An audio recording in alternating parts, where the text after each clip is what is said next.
নমস্কার বন্ধুরা, সকলকে স্বাগত একটা নতুন ভিডিওতে। তোমাদের সকলের সাথে শেয়ার করব তিলোত্তমার যে আমরা বিচারের দাবি করছি। এবার আজকে 4 তারিখ, আজকে রাত্রে তো একটা তোমরা সকলেই আমি আমার মন থেকে তো চেয়েছে, আমি অবশ্যই করব। তোমরাও সেই জিনিসটা ফলো করো, স্ক্রিনশট দিয়ে দেবো, লেখাটা পড়ে নিও তোমরা। আর আমিও ফলো করছি, তোমরাও ফলো করবে। আজকে 4 তারিখ, কালকে 5 তারিখ, কালকে কিন্তু সুপ্রিম কোর্টের শুনানি আছে। তো দেখা যাক কী বেরোয়। তারপরে তো আমাদের তিলোত্তমা দিদি ভাইয়ের বাবা মা বলেছে, আমরাও পাশে রয়েছি, সাথে রয়েছি, রাস্তায় নামারও দাবি করছি। তো সত্যি কথা খুবই ভালো ব্যাপার। আর সত্যি বিচার পাওয়া অবশ্যই দরকার, আর বিচার যেন হয়। আর তোমাদের সকলের সাথে আজকে একটা ভিডিও ক্লিপ শেয়ার করছি, সেটা সম্পূর্ণ দেখো। দেখলে আর শুনলে অনেক কিছু বুঝতে পারবে। তো চলো। এরকম কিছু না, ওই পোস্টমর্টম হতো, বডি আমরা বাড়ির লোককে হ্যান্ড ওভার করে দিতাম। হ্যাঁ, বডি ডিসেকশন করার আমাদের ডিউটি, কিন্তু বেশিরভাগ আমি অফিসে থাকতাম, যেহেতু ক্লার্ক রিটায়ারমেন্ট হওয়ার পর অফিস চালানোর মতন সেই রকম সরকারি কর্মচারী আর্জি করে দেয়নি, ওই ডিপার্টমেন্টে দেয়নি, যার জন্যে আমি অফিসে থাকতাম। এবার ডিসেকশন হতো, ডিসেকশনের জন্য 4 জন আছে, ওরা ডিসেকশন করতো। ডিসেকশন মধ্যে ধরুন পোস্টমর্টম হওয়ার পর কিছু কিছু অর্গান সেটা রাখা হতো এফএসএল এর জন্যে। এবারও সেই সময় তো আমি উপস্থিত নেই যে আমি যা কিছু দেখেছি সেটা বলতে পারবো। উপস্থিত থাকলে আমি ক্লিয়ার করতে পারতাম, যেহেতু আমি অফিসে বলে আমি এই মুহূর্তে বিয়ে বাড়ির লাশ অন্য জায়গায় দিয়ে দেবো, একটা অভিযোগ আপনারাও করেছেন, বিভিন্ন লোকজন করছেন, এখন আপনারাও বলেছেন। এই বিষয়টা ঠিক কি? এটা দেখুন, এটা ডিসপোজ আমি করতাম, ঠিক আছে, আননোন আনক্লেম পোস্টমর্টম হওয়ার বডি, বা অনেক টাইমে নাম লাভারিস বেলাভারিস সব রকমের বডি। লাভারিস বডি তো কেউ নিয়ে যেত না, অ্যাজ পার গভর্নমেন্ট রুলস আমরা 7 দিন প্রিজার্ভ রাখতাম। আর বারিশ হলে নোন হলে সেইটা ও বাড়ির লোক না নিয়ে গেলে আমরা as per government rule 7 days 10 দিনের মাথায় আমরা ডিসপোজ করে দিতাম। সেই বডিটা আমরা কাগজ কলমে কর্পোরেশনকে দিয়ে দিতাম, কেএমসিকে। এবার ওরা আমাদের এইখান থেকে নিয়ে যাচ্ছে, এবার ওরা কি করছে সেই ধারণার আমার কাছে নেই। এই সন্দীপ ঘোষ নাকি না জানিয়ে বিভিন্নভাবে এই বিয়ে বাড়ির লাশ অন্য ডিপার্টমেন্টে পাঠিয়ে দেয়। আপনাদের যারা সতীর্থই তারক চট্টোপাধ্যায় যারা রয়েছেন, যারা মুখ খুলছেন, আক্তার আলী, প্রত্যেকে একই অভিযোগ করছেন। আপনি নিশ্চয়ই জানেন, মানে এটা কি, মানে কেন করতেন এরকম? দেখুন, একবার ইএনটি ডিপার্টমেন্টের কনফারেন্স বা কোনো প্রোগ্রাম ছিলেন, ওয়ার্কশপের জন্য 5টা বডি গিয়েছিল। সেই 5টা বডি যখন গিয়েছিল তখন আমরা ছিলাম ওইখানে।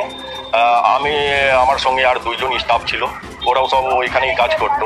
তো আমরা এই যে 5টা বডি যাচ্ছে, এর জন্যে আমরা কোনো লিখিত অর্ডার পাইনি। মৌখিকভাবে, মানে আমরা গ্রুপ ডি কর্মচারী, আমাদের তো সেই অধিকার নয়। আমাদের এইচওডি বা অফিসাররা যা বলতেন মৌখিকভাবে বলতেন, আমরা মৌখিকভাবে এই কাজটা করতাম। তো আমাদের এইচওডি স্যারের অর্ডার ছিল কি এটা 5টা বডি যাবে। তো এর মধ্যে প্রফেসর সোমনাথ দাস, উনি খুব ভালো লোক, উনি অবজেকশন জানিয়েছিলেন কি এটা যাবে না। তো ওনার কথা কেউ শুনেননি। এইবার 5টা বডি পাঠানো হলো, 5টা বডি আমরা পাঠিয়েছিলাম। 5টা বডি পাঠানোর পর এইটা কিছু রকমের একটা, মানে মিডিয়া কাছে খবর চলে যায়। মিডিয়া কাছে খবর যাওয়ার পর মিডিয়াতে আমাদের একজন স্টাফ সেই বলেছিল হোয়াটসঅ্যাপে 5টা বডি গেছে, আমরাই পাঠিয়েছি, ওই স্যারের, হেড স্যারের অর্ডার এইটা নিয়ে। তো একদিন হঠাৎ 2023-এর ঘটনা, মার্চ বা এপ্রিল এইরকমই সময় আছে, একদিন হঠাৎ প্রিন্সিপাল স্যার আমাকে ডাকলেন। আমাকে প্রিন্সিপাল মানে Sandip Ghosh? Principal, ex principal Sandip Ghosh, উনি আমাকে ডাকলেন, ডেকে বললেন যে এদের নামে কমপ্লেন জানাও। সোমনাথ দাস বা আমাদের একজন স্টাফ আছে, ওর নামে কমপ্লেন জানাও। আমি সরাসরি বললাম কি স্যার, আমি কারো নামে কেন কমপ্লেন জানাতে যাব? তখন আপনি মর্গেই চাকরি করছেন, তখন আপনি ডোম হিসেবে রয়েছেন, অফিসিয়াল কাজকর্ম করছেন। হ্যাঁ, তা আমি বললাম অকারণ আমি কেন কারো নামে লিখতে যাব স্যার, তো এইটা আমি পারবো না স্যার। তো বললেন যে দেখো, তুমি যদি আমাদের কথা শুনো তাহলে তুমি এইখানে কাজ করতে পারবে, ঠিক থাকবে। আমাদের কথা না শুনলে তোমার ট্রান্সফার হয়ে যাবে, হতে পারে তোমার চাকরিও চলে যেতে পারে। এটা কে বলছেন? সন্দীপ ঘোষ বলছে। মানে আপনাকে থ্রেট করছেন প্রিন্সিপাল, মানে সন্দীপ ঘোষ? হ্যাঁ। তো আমি শুনলাম, আমি দেখুন একটা গ্রুপ ডি কর্মচারী, ও তো আমার বলার দরকার নেই, আর আমরা এই প্রতিবার ঝগড়া করে আমরা পারবো না ওদের সঙ্গে। হ্যাঁ, তো বললেন, আমি শুনে নিলাম, শুনে আমি বেরিয়ে গেলাম। আর আপনি যদি স্পষ্ট করেন সন্দীপ ঘোষ আপনাকে কেন থ্রেট করলেন? কারণ আপনি বেআইনি কাজের সঙ্গী হননি, তাই? হ্যাঁ, মানে আপনি প্রতিবাদ করেছিলেন। আপনি কি করতে বলা হয়েছিল আপনাকে? আমাকে বলা হয়েছিল এই মানে এদের নামে তুমি কমপ্লেন জানাও। কিসের কমপ্লেন সেটাও কোনো খবর নেই। সোমনাথ বাবু, তারপরে একজন আমাদের গ্রুপ ডি স্টাফ যে মিডিয়াতে বলেছিল।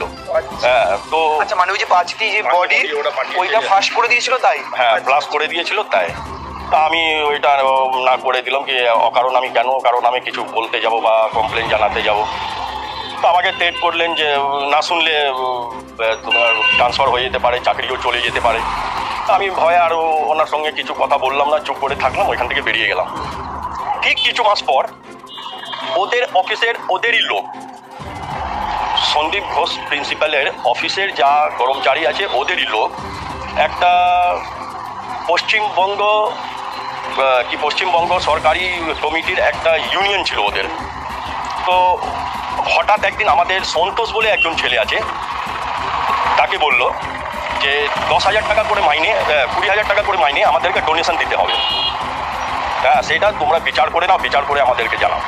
মানে মানলে ঠিক আছে, না মানলে ওইখানে থাকতে পারবে না। মানে আপনার বেতন থেকে এত টাকা ডোনেশন দিতে হবে? হ্যাঁ, মানে ওদেরকে পার্টি চাঁদা ওদেরকে দিতে হবে।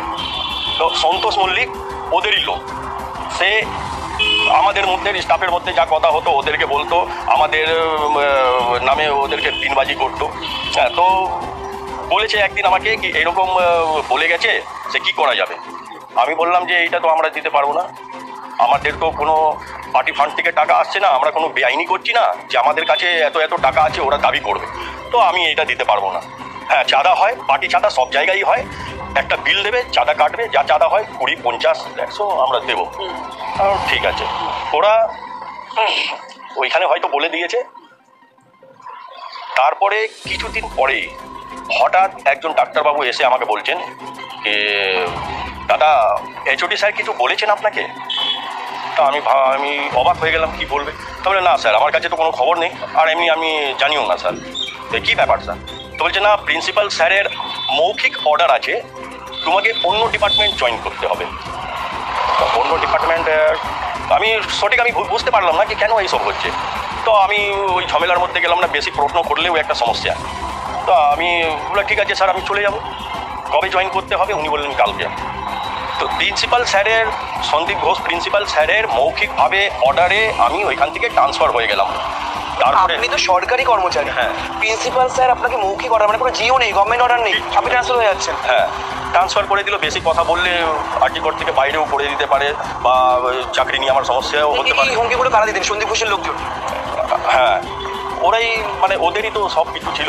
এবার কাকে কোথায় ট্রান্সফার করবে, কে কীভাবে থাকবে, সব ওরাই ডিসিশন নিত। তো আমি ট্রান্সফার হয়ে গেলাম, আমি কিছু বললাম না। তারপর আমার জায়গা অফিসে সন্তোষকে বসিয়েছে। এবার সন্তোষ মল্লিক যিনি ওইখানে এখন এই মুহূর্তে প্রেজেন্ট আছেন, কাজ করছেন, উনি অফিসে তাগাদা করতো বাড়ির লোক থেকে। যেমন দেখতো যে ভালো পার্টি আছে, ভালো টাকা দিতে পারবে, তাকে ডেকে তার সঙ্গে কথা বলে নিত, 10,000, 12,000 একটা ডিমান্ড করে নিত, করে ও বডি সেলাই করে দেবো, তাড়াতাড়ি ছেড়ে দেবো, এইসব বুঝিয়েও। বলছেন মৃতদেহের সঙ্গে ব্যবসা, মানে মৃতদের পরিবারের সঙ্গে? হ্যাঁ, ওই অফিসে, যেই অফিসে আমরা ধূপকাঠি জ্বালাতাম, যেই অফিসকে আমরা বাড়ি ভেবে, মন্দির ভেবে পুজো করতাম, ক্লার্ক থাকার অবধি সব ছিল। ওর যাওয়ার পরও আমি যতদিন ছিলাম ঠিক ছিল, সেরকম কিছু হতো না। এবার আমার যাওয়ার পর যখন এইসব ঘটনা শুনেছি, মানে দেখেছি কি এইরকম অভিযোগ উঠছে ওইখান থেকে, কি 10,000, 12,000 টাকা নিয়ে ওইখানে আবার তো সেলাই টেলাই করে দেবে, বাড়ির লোককে ভালোভাবে পরিষ্কার করে দেবে, প্যাকিং করে ওদেরকে বাড়ির লোককে হ্যান্ড ওভার করবে। তো ওই সব টাকা অফিসে তাগাদা করতো। এবং কি ডোম যারা ওইখানে কাজ করে তারা তো একটু নেশা ভাঙ করে, ওদেরও দরকার পড়ে, ওরা বাড়ির লোক থেকে মদ চাইতো। তো অফিসে যখন এই ধান্দা শুরু হয়েছে, ওদের আর কিছু হচ্ছে না, মানে ওরা মদও পাচ্ছে না। এই ধান্দা কে চালাচ্ছে? সন্তোষ মল্লিক। এই ধান্দা সন্তোষ মল্লিক চালাচ্ছে। অফিসে বসে ও তাগাদা করতো, প্রিন্সিপাল অফিসে পাঠাতো, ইউনিয়নে দিত, নিজেও নিত। এবার ওইখানে যারা সন্তোষ মল্লিকের মাথায় সম্পূর্ণ পরিমাণে সন্দীপ ঘোষের হাত রয়েছে। হ্যাঁ, সব ওদেরই লোক ছিল, ওরা এরকম কাজ করতো। আর আমাকে সরিয়ে দেওয়ার পর আমি তো অন্য ডিপার্টমেন্টে এখন কাজ করছি। এই যে ঘটনাটা ঘটেছে, আমরা প্রত্যেকে জানি আরজি করে যে ঘটনাটা ঘটেছে, এই ঘটনার পর পোস্টমর্টেম নিয়েও নানান প্রশ্ন এসেছে যে পোস্টমর্টেম তাড়াতাড়ি করে দেওয়া, এইসব করানো। মানে আপনার কথা একটা জিনিস প্রমাণ হচ্ছে যে সন্তোষ মল্লিক যারা এখন দায়িত্বে রয়েছেন তারা সম্পূর্ণ সন্দীপ ঘোষের লোক। তাহলে আপনার কি মনে হয় যে পোস্টমর্টেম নিয়ে যে গাফিলতির যে বারবার অভিযোগ উঠছে, যে সন্তোষ মল্লিক, সন্দীপ ঘোষ এদের একটা হাত থাকলেও থাকতে পারে?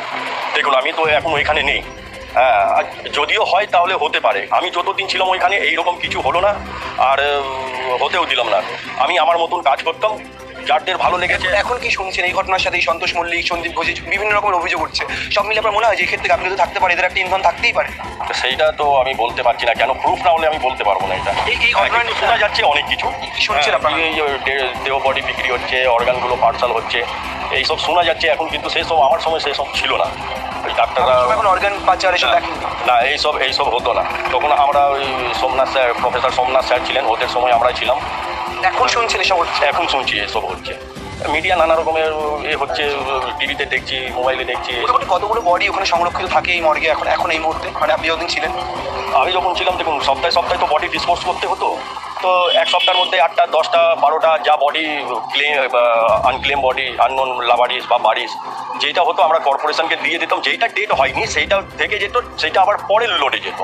এখন যা হচ্ছে কি, সন্তোষ মল্লিক বাড়ির লোকের কন্ট্যাক্ট নাম্বার রেখে নেয়, এবার কাজ হয়ে গেলে পর ওদেরকে ফোন করে ডেকে পিএম রিপোর্টেও টাকা নেয়, জেরক্স করেও দিয়ে দেয়, বাড়ির লোক থেকে টাকা নিয়ে নেয়। এইরকমও শুনতে পেয়েছি, অবৈধ অভিযোগ আছে ওখানে, স্টাফ যারা আছে ওদের থেকে শুনতে পাচ্ছি বা শুনেছি। এই যে মেয়েটির মৃত্যু হলো, এই মৃত্যুর ঘটনা আপনি স্টাফ, আপনি আরো বেশি করে ভালো করে শুনেছেন আমাদের থেকেও। ভেতরের খবর কি বলছে, ভেতর থেকে কি শুনতে পাচ্ছেন, যে কেন কি বৃত্তান্ত, কিছু তো আপনারা জানেনই, মানে কি শুনছেন? দেখুন, যেই দিন এই ঘটনা হয়েছিল রাত্রিবেলা, আমার ডিউটি হচ্ছে 9টা থেকে 4টে। আমি 4টে 5টার মধ্যে আমি আরটিকর থেকে বেরিয়ে যেতাম। পরের দিন 9 তারিখে যখন আমি এসেছি 10টার সময় ডিউটি, আমি সই করতে যাচ্ছি প্রিন্সিপাল স্যারের অফিসে। ওইখানে আমাদের একটা খাতা ডিপার্টমেন্টে আমাদের 2 জায়গায় সই করতে হতো। এবার আমি যখন সই করতে যাচ্ছি, লিফট থেকে দেখলাম সন্দীপ ঘোষ 4-5 জনের সঙ্গে নেমে। কটা বাজে তখন? ওই 10:30 11টা এরকম, 11টার মধ্যে। লিফট থেকে বেরিয়ে মানে খুব টেনশনে দৌড়ে যাচ্ছে সন্দীপ ঘোষ, তার পিছনে 5-6 জন দৌড়াচ্ছে। আমি অবাক হয়ে গেলাম, কি ব্যাপার এটা, এত মানে কী হলো, কি ঘটনা ঘটলো যে এরকম করে গেল। ওইখানে একজন স্টাফকে জিজ্ঞেস করলাম, বললো যে রাত্রিবেলা এরকম ঘটনা ঘটেছে, একটা ডাক্তারবাবু রেপ অ্যান্ড মার্ডারের অভিযোগ উঠেছে। তাকে নিউজের মাধ্যমে আমরা অনেক কিছু শুনেছি, কি এটা কি বলে ওই ন্যাচারাল ডেথ দেখানো হলো, সুসাইড দেখানো হলো। পরে পোস্টমর্টম হওয়ার পর তারপর সারাদিনে সন্দীপ ঘোষকে আর দেখলেন না? তারপর আমি দেখতে পাইনি। তারপর কি আমরা যে ওই স্পটের জায়গাটা যেতাম দেখার জন্যে, সে ওইখানে অনেক পুলিশ স্টাফদেরকেও অ্যালাউ করতো না। আমরা ইমার্জেন্সি গেটের বাইরেই দেখতাম, ভিতরে তো অ্যালাউ নেই। এরা ডাক্তার দিদিমণি খুন হলেন, আপনি ধর্ষণ খুনের অভিযোগ শুনলেন, আপনি আপনার যারা স্টাফ, আপনার সহকর্মী, কোনো কানাঘুষি শুনছেন যে এই ঘটনার সাথে একজন জড়িত থাকতে পারে না, একাধিক লোক আছে? কি শুনছেন আপনি, শুধু শুনছেন? দেখুন, এইটা মানে পোস্টমর্টম যে হয়েছে, যে হাত ভাঙা ছিল, নানা রকমের ইনজুরি পাওয়া গেছে, ধর্ষণ হয়েছে, মার্ডার হয়েছে, এইটা একজন হতে পারে না, অত্যধিক হতে পারে, একজন হতে পারে না। তবে আমি এটা তো সঠিক করে বলতে পারবো না, যেহেতু এখনও তো মানে তদন্ত চলছে, কিছুটা সামনেই আসেনি। সঞ্জয়কে দেখতেন হাসপাতালে কখনো? নিশ্চয়ই দেখেছেন সঞ্জয়কে, এই যে অভিযুক্ত যে লোকটি গ্রেপ্তার হয়েছেন। মনে হয় না, এত বড় আরটিকর ডিপার্টমেন্ট, অনেক স্টাফ আছে, লক্ষ হাজার স্টাফ আছে, ডাক্তারবাবু, গ্রুপ ডি, গ্রুপ সি, অনেকে আছে, সবার চেহারা মনে থাকে না। আর আমরা তো কলেজ সেকশনে, আমি তো কলেজ সেকশনে আছি, আর এরা হসপিটালের সেকশনে। এইবার ওরা তো পুলিশ কর্মী, ওই কি ফাঁড়িতে থাকতো, ফাঁড়িতে আমি অনেকবার গেছি কিন্তু লক্ষ্য করতে পারিনি। আপনি রীতিমতো বহুদিন আপনি স্কিলড, মানে প্রশিক্ষিত, আপনি বহু বডি দেখেছেন, ময়নাতদন্তের সময় আপনি দাঁড়িয়ে থেকে দেখেছেন, বিভিন্ন বডির পুঙ্খানুপুঙ্খ দেখেছেন। সেখানে এই যে রিপোর্টটি ভাইরাল হয়েছে, পোস্টমর্টম রিপোর্ট, সব মিলিয়ে যা চোটের কথা আপনি শুনেছেন, আপনি একজন প্রশিক্ষিত ডোম হিসেবে কি মনে করেন যে এই ঘটনাতে কীভাবে ঘটনাটা ঘটতে পারে, আর মানে কখন এমন চোট পাওয়া বা এমন রিপোর্ট আসা সম্ভব? না, এইটা দেখুন, এইটা তো ডাক্তারবাবু বলতে পারবে।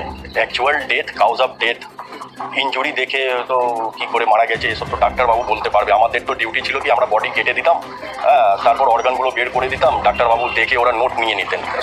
সবার একই বিচার, ন্যায় চাই, জাস্টিস চাই, এইটাই আমাদের সকল আর্জি করে সবাই চাইছে। আশা আছে সন্দীপ ঘোষদের এই যে দাবির কথা আপনি বলছেন, আশা আছে? দেখা যাক, এখন তদন্ত চলছে, আমরা তো ভরসা করতে পারি, রেজাল্ট তো বলতে পারি না। এবার যদিও এরকম একজন ডাক্তার ম্যাডামের যদি বিচার হয়, ভালোভাবে হয়, পক্ষে হয়, তাহলে খুবই ভালো হবে।